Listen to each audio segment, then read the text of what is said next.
বিদায়ের সময় কিছু খালা তোকে খুঁজে খুঁজে বেড়াচ্ছে আর তুই এখানে দাঁড়িয়ে দাঁড়িয়ে গল্প করছিস। তুই চ, আমি আসি। তাড়াতাড়ি আয়। চ, আমরা দূরে কোথাও পালিয়ে যাই। তোর কি মাথা খারাপ হয়ে গেছে? মেয়েদের বিয়ে একবারই হয়, আমি এখন অন্য কারো। তুই যদি ভালোবাসি কথাটা আগে বলতি তাহলে আজ বসেছি তোর বাড়িতেই যেতাম। ভালো থাকিস।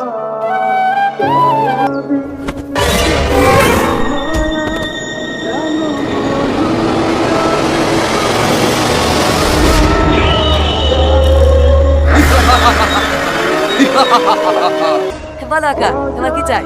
তোমার যে কোনো দুটো উইশ পূরণ করবো। উইশ মানে? কে তুমি? আমাকে চিনতে পারছো না? আমি জি। আমাকে এমন একটা শক্তি দাও আমি যেন সবার মনে করে জানতে পারি। ওকে বস।